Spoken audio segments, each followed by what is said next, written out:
welcome to the Creative InnerView. My name is Erica Orr, and I'm here with Sam Lopez of Stay Strange. He is a noise music artist. How are you doing today, Sam? Good, thank you. Awesome. So what does that mean, a noise music artist? I'm glad you had asked because I get that a lot. Let me explain it like this. So we have Barry Manilow. Mm-hmm. We have the Eagles. We have Iron Maiden. We have Slayer. We have Carcass. We have Anal Cunt. We have Merzbow. Once you get past that, you're in the realm of noise music. Noise music is a style of music that I personally was influenced by a Japanese noise artist named Merzbow. Okay.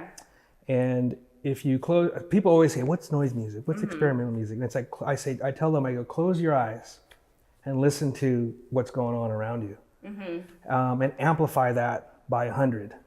That's my interpretation of noise music. Okay. So would you say it's more like, it kind of reminds me of like tribal almost a little bit? Primitive. Primitive. Yeah. Okay. Cannibals hunting a human being and tearing them apart limb from limb. That could be noise music.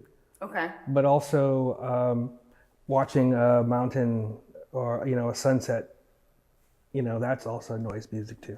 Okay. So I think the idea is that it's about imagination, not so much instruction. It's about your imagination and playing music really with your soul. Nice. Okay. Yeah. But a reggae band could do the same thing.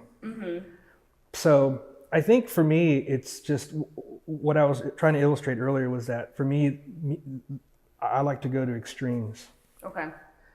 So it starts off, real mellow and just ultimately just turns into this atomic bomb of music, of sound, and I think that's what the noise music is all about.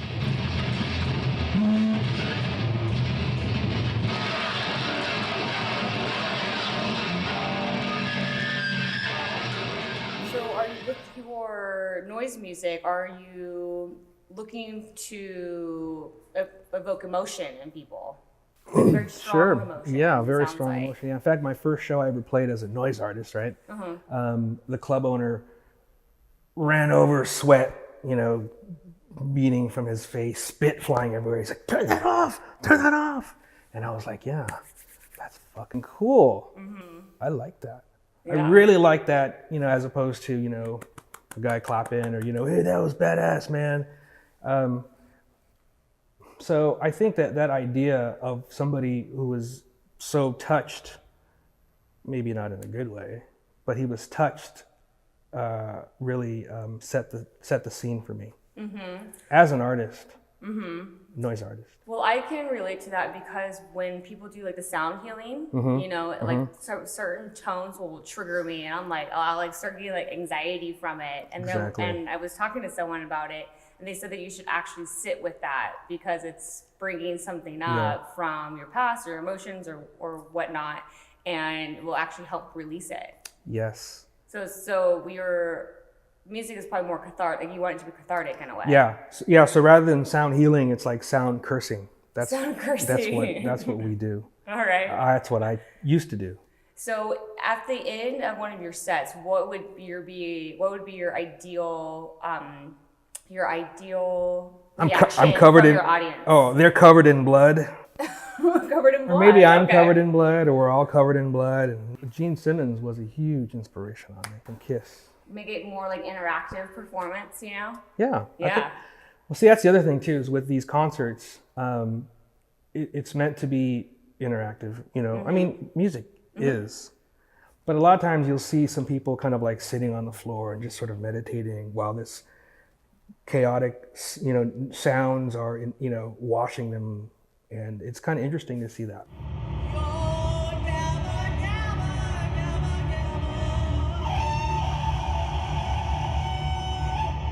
In the very beginning, as a noise artist, you want to definitely, not play, little ditties and stuff like that, because there came a point in my life where I was playing a straight music, and all of a sudden, like in Apocalypse Now, remember when Colonel Kurtz was saying to him, he's like, it hit me like a crystal bullet right in the middle of my forehead. And here I am playing straight music, and I was disgusted.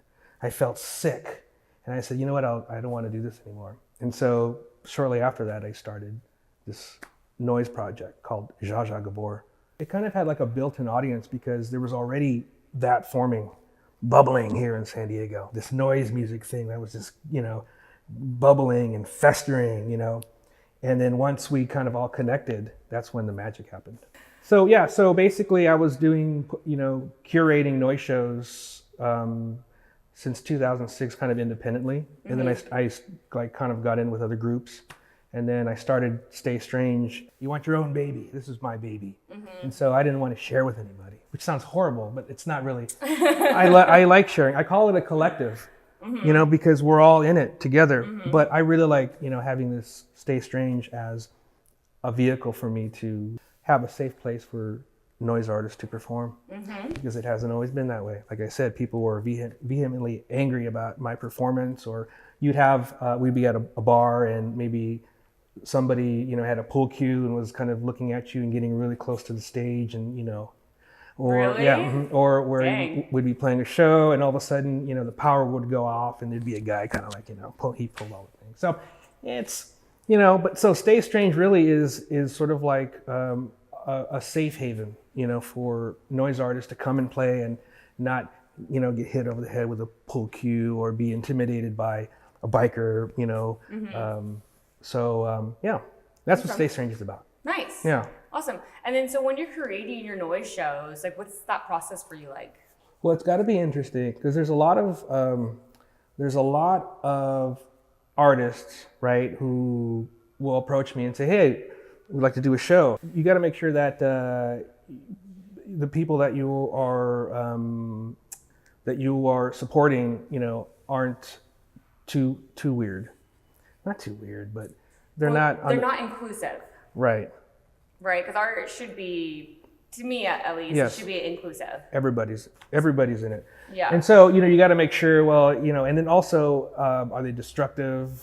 I mean, because I've had a few artists that were destructive, but some in an artistic way, like Justice Yeldum, who plays broken glass with his face, and he'll cut himself, and speaking of blood, he's bleeding. And What? Yeah. Oh my gosh. Yeah, and I love him to death. He's a great guy. And he'll play, like I said, music with broken glass on his face, and he'll slice him up, and he's bleeding, and people are horrified, and that's awesome. That's very cool. I love that kind of, that's perfect. Or another artist who had he had boiling liquid he was throwing on his face and smearing himself, which I think that's, artistically speaking, I mean, there was a good motive for that, and that's very nice. But then you have another element that might be a guy who's just screaming into the mic, and he's just screaming. It's like, I can go downtown and have someone scream at me, and I don't think and maybe not be a very positive thing. Positive? I don't know if that makes sense. So it always reminds me, it kind of reminds me that noise music is about releasing anger or stress or anxiety in like a physical way, with actually like tuning it to your body as well. It's like a release. It's a release, yeah. But so is going to the gym. But this is in a running different around. way, yeah. Yeah. A different way. But there's many facets. There's many styles of noise music, where you might find something that's beautiful, as opposed to something that's just hideous. And there's everything in between, So what's been your favorite noise music performance that you've created for yourself? For myself. Or for yourself, or for your audience, you performed? I like to push boundaries. I don't like genres. So with the previous project, it's always been something different, kind of each time. Do you have a favorite out of those? Yeah, I do. Thank you for asking.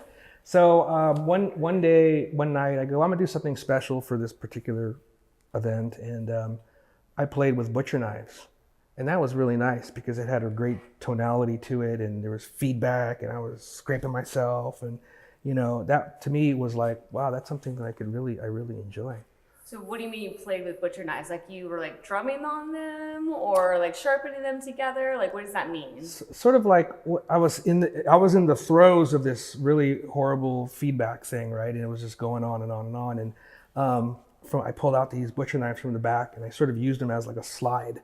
But when you are playing with high volume and distortion on this guitar, every little movement is a symphony. So you move one way and it's a whole weird trip, and then you go back, and that was exciting. Yeah. And most of my pieces are like 5 minutes or less, because that's all I needed. That's all I need to get out. Awesome. To say. That sounds really interesting. Yeah. Literally, you're playing with butcher knives. Huh.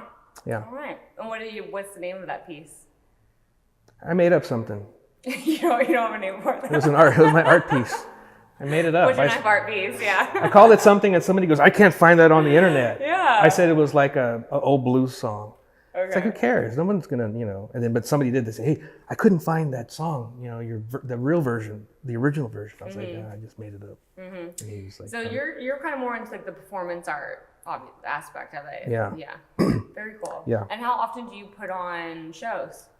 So Stay Strange will put on anywhere between 2 to 3 shows a month, and that's where I curate the shows. And Stay Strange has been very fortunate to be able to do shows at the San Diego Library downtown, Malcolm X Library, Rancho Penasquitos, and to say, hey, I can do a noise show at the library. I mean, nobody can say that. I mean, I'm not trying to be like that, Mr. Hey, I'm just the guy doing it. I mean, it's special, and it's something that I don't take for granted. Well, I have 2 things to say to that. I think it's ironic that you're playing noise music at a library where you're supposed to be quiet. Right.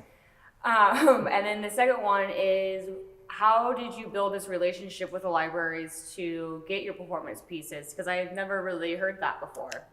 I'm glad you had asked again. So, the music is hairy, and it's, full of, ear poison and stuff like that. But me, I'm very personable, and I'm say please and thank you. And I think it's very important to be able to present yourself in a very professional way, right? Because if I had walked into the library, hair and blood, hey, can I get it? Well, just give a sneak peek of the show, right? Yes. But chances are they're going to be like, yeah. No. So I think just being able to present something that's interesting, and I think that's what San Diego really likes. They like something that's very new and brash, maybe, but interesting. So I'll get invitations from a lot of different places who will say, "Hey, we need something for our organization," and I'll say, "I'll put together a program for you." So we've played in like shopping malls. We've played at the library. We played at Oceanside Museum, Chicano Park, Balboa Park. I'm missing a few, but see, that's the one side that we're just super blessed. Awesome. Yeah. Very cool. Yeah. Well, for those out there who want to book you for a show, where can they find you? StayStrange.com. StayStrange.com. Yeah. You have Instagram, Facebook, or anything like that? Yeah, Stay Strange San Diego on Instagram, and StayStrange.com is my website. Awesome. And there you can see all the shows, and you could see. Stay Strange also is a record label too. Okay. So and it's also, we're getting into publishing books. So it's like we just, the sky's the limit. Yeah. I guess. I love it. Yeah. That's awesome. Not limiting yourself to one thing. Yeah. Exactly. Right. Do everything. Well, awesome. Well, thank you so much, Sam, for chatting with me today and coming on the Creative Interview. Yeah. And thanks for having me. Yeah, you're very welcome. Yeah. All right. Well, thank you everyone for tuning in, and have a great day.